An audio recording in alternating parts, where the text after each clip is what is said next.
We are Cliff's Edge.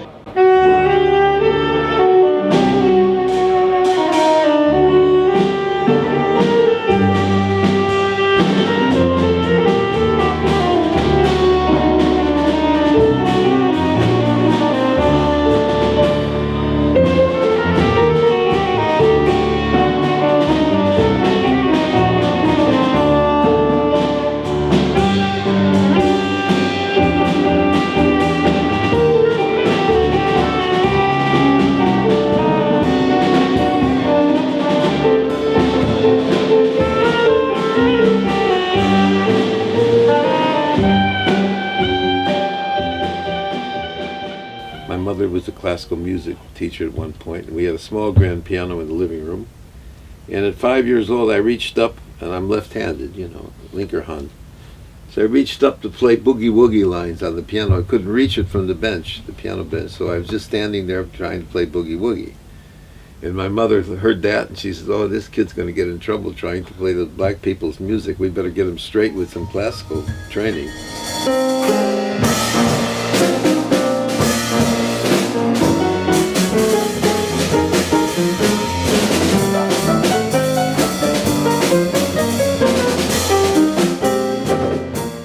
My first instinct was jazz and blues, and it was all over Chicago. And so after the classical stuff, I said, no, I don't need this. I'm back into jazz.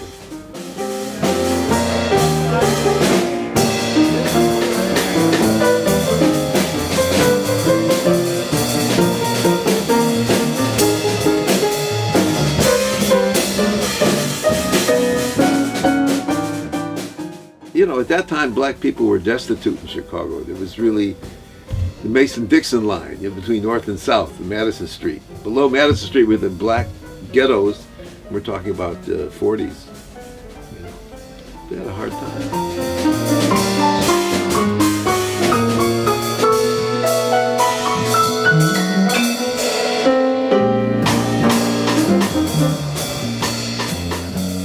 What was amazing is that a 15 or 16-year-old black kid could play circles around me because he got the information from Daddy directly, how to really play basic jazz.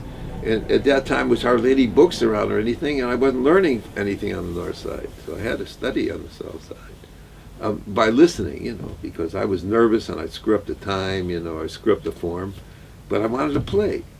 And the funny thing is, the black guys would laugh, but they would not come down on my case when I screwed up the time or the form, because he said he's going for it. He's being personal. That's what I want to hear, not the copycat stuff. The white guys got on me. Oh, you screwed up the form. Oh, you screwed up your time. All the technical things they got on me for, which was okay because I had to learn. But then I felt really insecure the way they got on me. Where black people were always encouraging me to play. One of the biggest influences on my music, if not a lot of other musicians involved with jazz and improvised music. Perhaps the greatest influence of the 20th century, as far as I'm concerned, is Thelonious Monk, the composition of his called Monk's Dreams.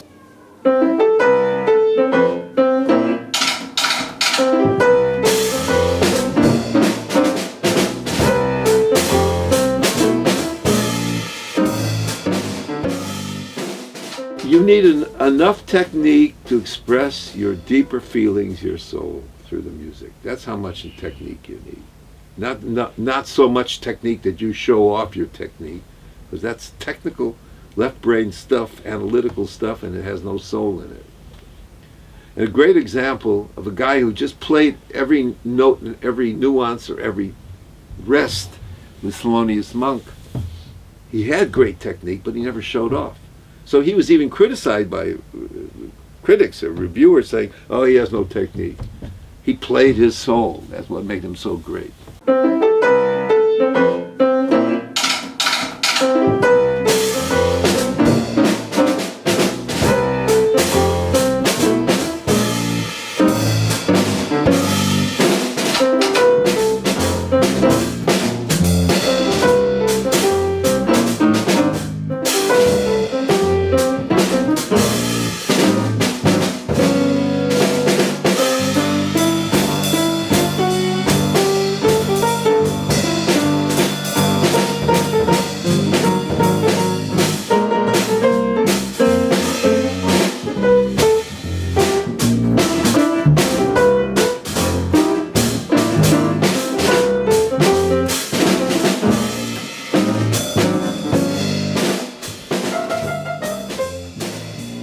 father's people are from Minsk, Russia, as far as I know.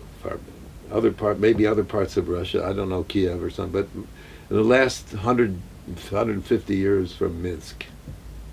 My mother's people from Moldova, northeast Romania. And I played music combined with jazz from both sections, both places. I've written compositions that are based on my ancestors. See, not only learn from my elders, I learned from my ancestors. You know what they say, if you don't know where you come from, you don't know where you're going. One of the biggest lies in history is the Jews and Arab problem. Now, this problem does not really exist. It exists because of the a-hole politicians. 5,000 years of samenleving of the culture, and it's boring and it's a pain in the ass that I have to explain it to people that they don't know that we've all been had by multinational interests and they're dumbing us down. Now, what's the difference between Ibrahim and Abraham? Somebody tell me the difference. Or Shalom Aleichem or Salam Aleichem. Is there a difference? Give me a break. Before that, in high school, I played weddings and bar mitzvahs and things like that sometimes. Mostly like weddings, Polish-Italian weddings, you know. I remember one time I played a Polish-Italian wedding and they were ready to kill each other. The Polish, I think the Italians had bowling pins, were going to go after the Polish. The Polish had kolbasa, big Polish sausages to go after the Italians. And they come on me, don't play that Polish shit. And we want to hear Italian music, you know. So I got ambidextrous then. I got independence of hands. I would play a polka in the left hand and an Italian melody in the right hand in order to keep from get hit on the head by a kolbasa or something. This piece was written about 1925 or earlier, 1920. It's called Araber Tanz, the Arab dance. And it was written by Arabs? No, it was written by Jewish composers. A tribute to Arab culture.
Heard it at weddings, bar mitzvahs. And to be honest, at the time I thought it was old-fashioned stuff. I wasn't interested in it. Yeah. It wasn't until many years later that I got interested. And I did variations on Romanian folk dances of Bartok in the late 70s. I recorded for a German label, my own variations. And I already was doing a klezmer thing with that without realizing it. And then a kid came here on my boat in '89. The name is Iftach Bar, and they said, "Play us. We heard about your music. We'd like to hear what you're doing." You know, so I played him a couple of CDs, and then he was a Jewish kid, half Dutch, half Israeli. Iftach, he said, "That's not your music." 19 years old kid, snot-nosed kid. I said, "If that's not my music, what is my music?" "Oh, you want me to play your music? I'll play your music for you." And he played some Gura Feidman, which knocked me out. Great stuff. Great sound clarinet player. So that piqued my curiosity. So Wayne Shorter in the 60s wrote a piece called Indian Song. And it's true, it's based on an Indian raga, but it's also based on a Jewish scale, a Havaraba Jewish mode. So I did an arrangement of this, and now I call it Indian Judaic Song.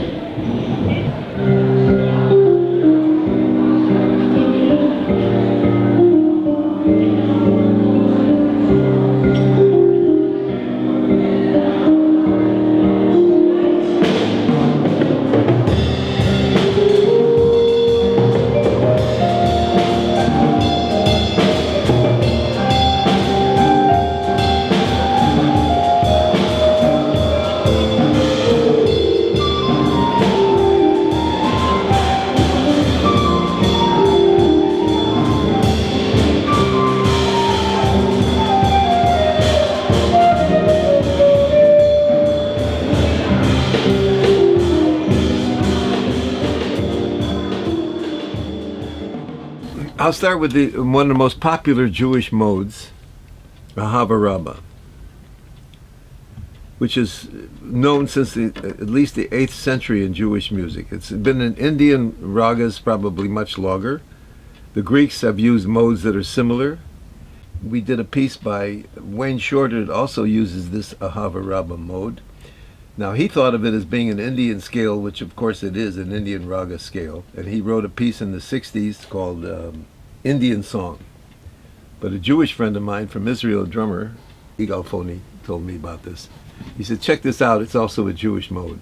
So these people like Wayne Shorter and Miles Davis and of course John Lewis are using these scales, and they probably take them from what's more popularly known, like the Indian ragas or something, or the Greek modes. But in fact, they're found in the Jewish scales also. So now I'll play this one for you.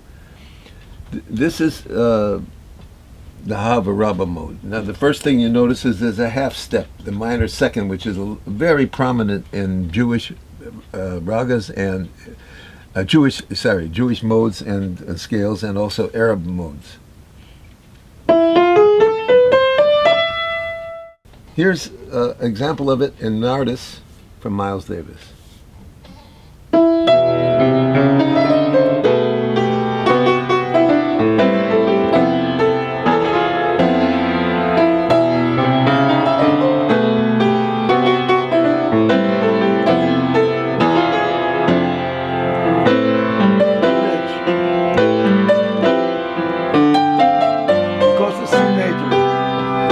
Back to the E.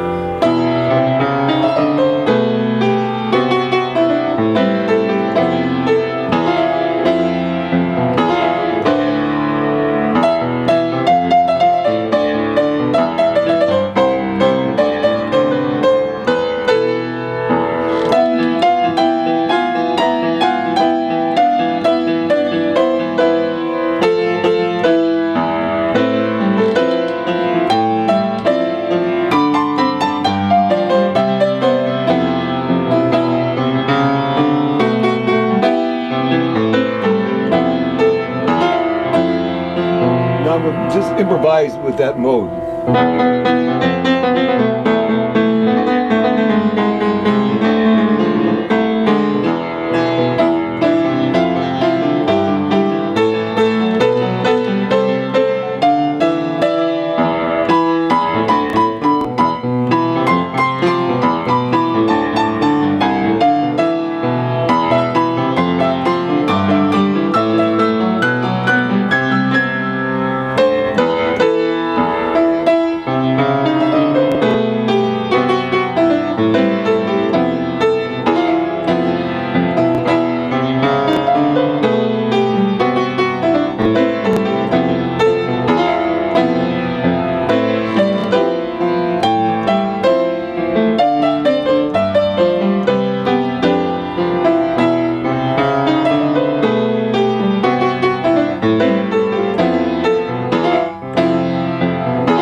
Prominent in Jewish liturgical literature and other more popular music as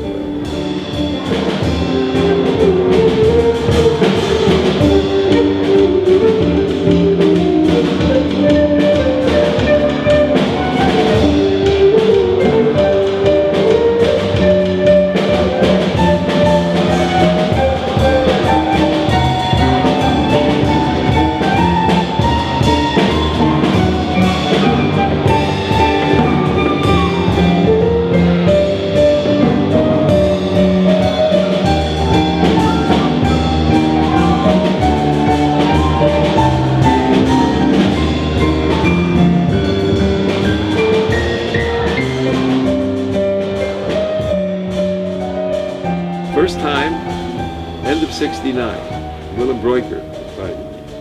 What a beautiful guy. Yeah. That's a story in itself. How did he find out about you? About Willem. Well, he knew my ESP recordings. You know, I recorded for the real avant-garde label in the 60s in New York, ESP Records. And Willem heard that stuff. So right at the end of '69, we did a recording for Michiel de Router for the radio.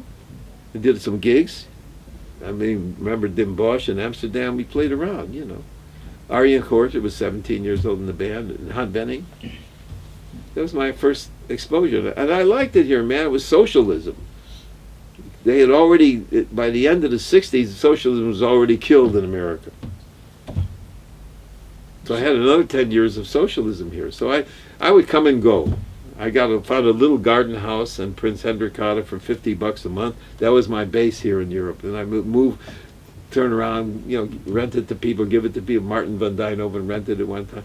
You know, so I moved from here, basically, since the end of the 60s. But as work has dried up, I'm more and more here. This is a tribute to the people, the multinational corporations that make Hitler look like a schoolboy, that are running the show today. A tribute to these big multinational corporations who don't give a s about the environment or what happens to people or anything, just as long as they can make their big profits. So we went from having profits giving in the old Bible days to profit. This is a devolution after 5,000 years, I guess. So this piece is actually composed by famous guitarist Pat Metheny. Now his version is called Lies. Now my version is called Lies Upon Lies, or variations of lies. Yeah. I have to Burtonize it for this time, and put my own personal stamp on it. Rework it for this time. How would you describe Burtonizing? How would I describe that? You probably have to show me at the piano. Well, I've been Burtonizing everything we've been talking about since we started. Try to describe But the muse has been coming through, you know, hopefully.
Story. A friend of mine said, "Oh, there's a nice venue in Rotterdam where you can play all you want. No money, but you can play. Nice stage if you need exposure." I said, "Listen, I'm 53 years professional, man. I mean, what is that? You know, I can understand the kids doing that. They need the exposure and they need the experience, but why do I have to do that? And have to pay my own transportation to Rotterdam and not get any money? I have to pay to play? Do you ask a doctor to do that? Do you ask a lawyer to do that? Do you ask your maid to do that?" What an attitude. It's not in to pay musicians anymore. It's out. When people ask me today, what are your conditions? I say, respect. We don't talk about money, we talk about respect. I know on a piano that I can play on that's not beat to hell. I'd like people to come with the attitude of listening rather than talking louder than the music. And if people like the music and they want to contribute a few euros for the musicians, great. I mean, I have my pensions, so I can live. But I need to feel respect. If I have to compete with people talking who don't give a shit about the music, then what's the point of playing there? And if you think creative musicians have a hard time today, what about the poets? Who hears about poets, man? I'm sure there's some great poets around. They must really be all starving or what. I hope they have the next meal. So this is a composition of Enrico called Don't Forget the Poet.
So this is what bugs me, is that people will hire kids that look good, can't play for a damn. Some really can play, but a lot of times it's just how you look. And don't be over 50 years old, you're finished. A lot of that's going on here in Holland, man. I know some great musicians stopped playing after they were 50 or 60 because they couldn't get any gigs. As if us old farts have nothing to teach young people. What is this nonsense?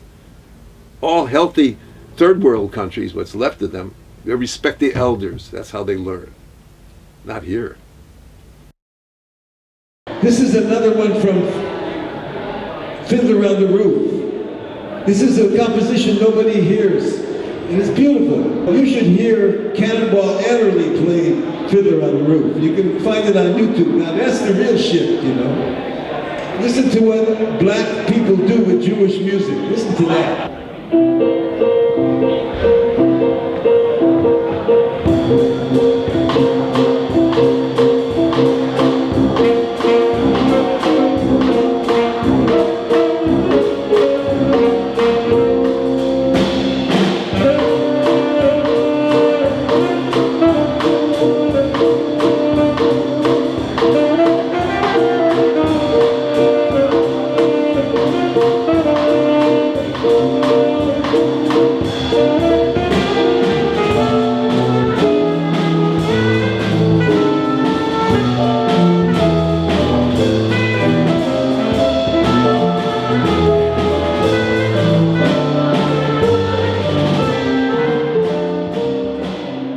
It's frolic music. It's basically music to entertain people, Jewish music. And it was basically in 19th century traveling troubadour bands would go from one wedding to one bar mitzvah after another. It's non-secularizing the original Jewish modes which were in the synagogue and bringing more popular music forms into it wherever they lived. The Jews assimilate where they lived. They would use polkas in Poland. They would use whatever music were there. In Morocco, they used Jewish music, would use the Arab maqams, but they were also, again, like I said earlier, the Jewish scales, the Jewish modes, and they would popularize this music. They bring in popularized elements, more rhythm stuff, you know, maybe more blues. Now we go to the Mogen Abet mode. These are all minor kind of modes, but this one. It's minor, but the second is major. So it's like this.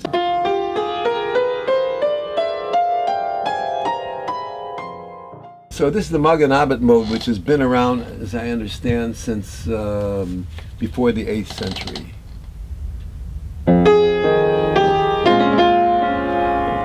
Django.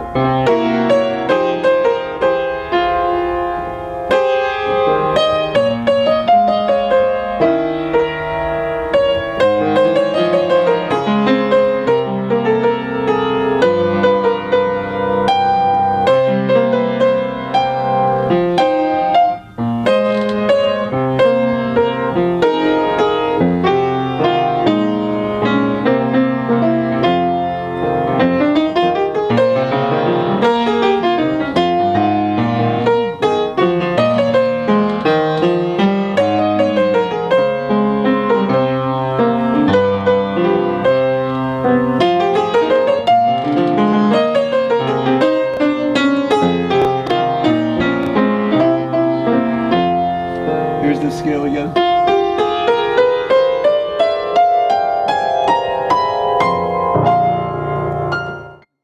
Earliest 20th century Jewish music was involved with blues and jazz. But when I started this group, Klezmokum, they wouldn't give us gigs for a long time. So, oh, it's too jazzy. And I couldn't defend myself because I didn't know the history at the time. I just know I needed to play that music. Later on, I said, my God, they've been using the first Rudy Weedolf and these guys in the first original Dixieland band, so-called. They were using Jewish, Benny Goodman and the Angels Sing. They're all using, you know, Dave Terrace, Beckerman. All these guys were involved with jazz. There was an original Jewish American jazz band in 1925 in New York. This goes all the way back. Now we're playing tunes on a new CD that are 100 years old. And they're just as jazzy as they are klezmer. Like this thing we're playing, Yikas. The earliest version of that from 1911. It's more than 100 years old. From our Lieutenant Joseph Frankel Orchestra in Moldova, from Moldova musicians in Romania. And another one, Yiddish Blues from 1919. Harold Arlen wrote a lot of great songs. The most famous one, of course, is Somewhere Over the Rainbow. But this is another one that people don't know about. And it's called The Sleeping Bee. And what people also don't know, that Harold Arlen was Jewish. His real name is Hyman Arluck. He's from Brooklyn. People changed their name in America because of anti-Semitism, not just in Europe. You know, there was a lot of anti-Semitism in America. My father had to shorten his name so he could sell his eyeglasses. They liked his eyeglasses, but they didn't like his long nose, so he had a problem.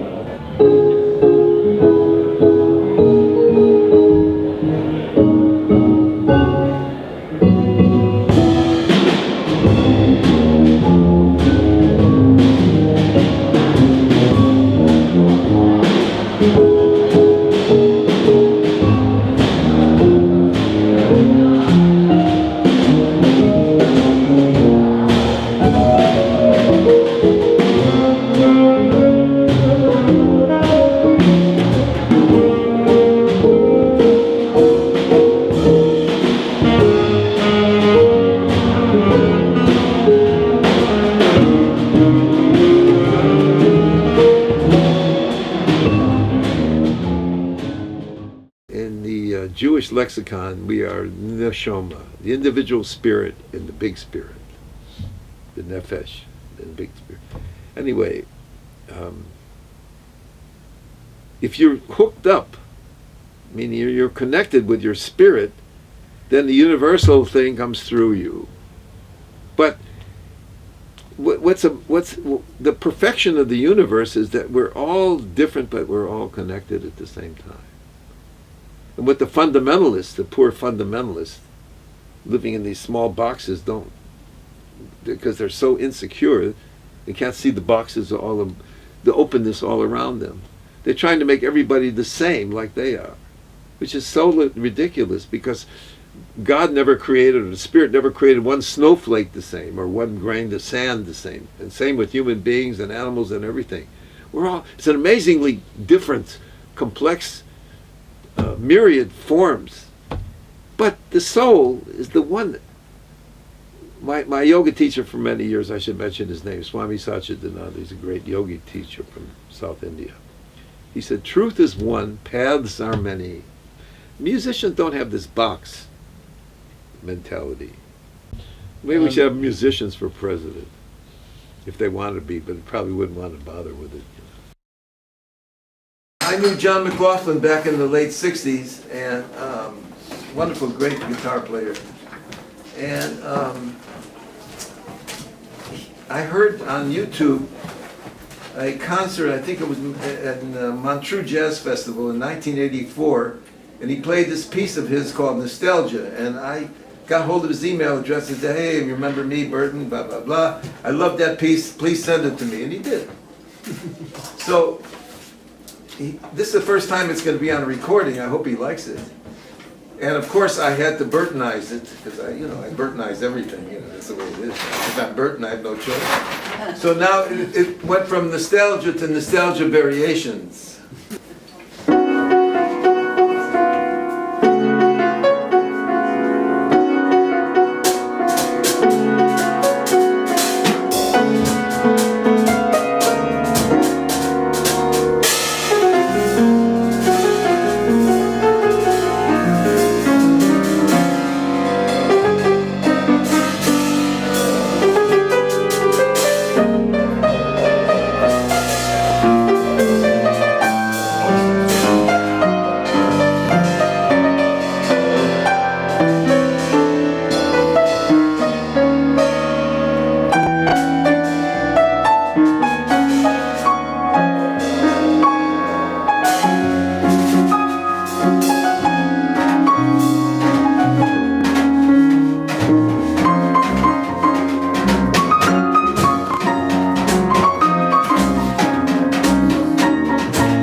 the music is coming from the muse or the spirit.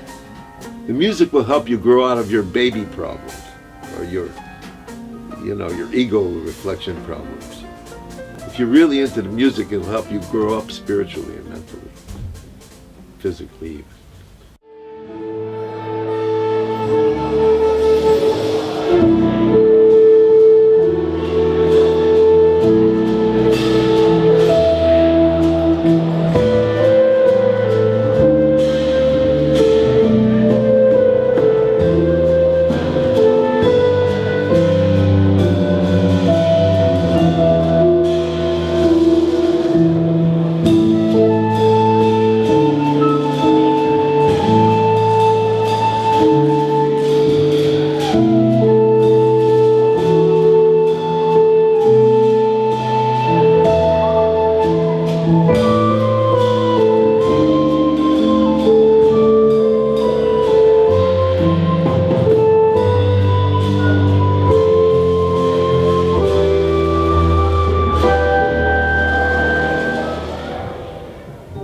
I couldn't get on a major television station saying what I'm saying.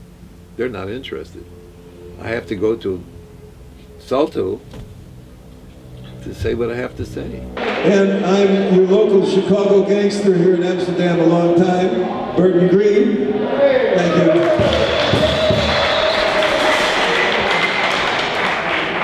I try to do a confluence, combination, because I grew up with the jazz in Chicago, especially the black experience in Chicago was fantastic, growing up with that in the 50s.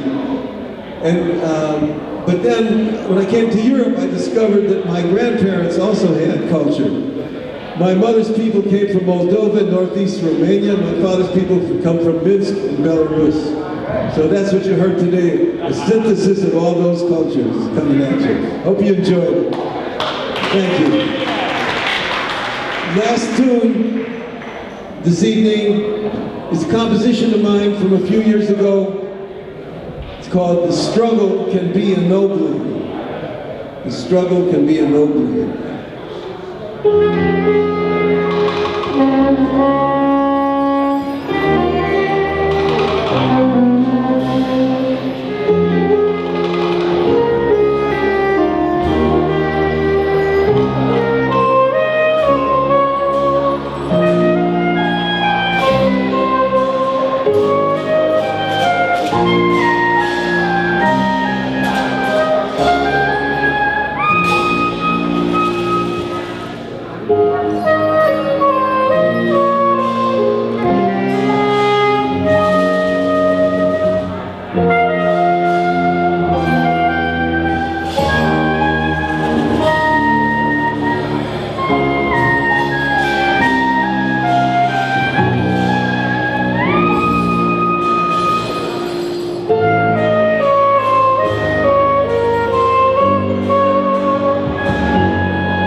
All I try to do is bring the universal consciousness through me so that people can enjoy it if they want to listen and take it in. That's all I'm trying to do.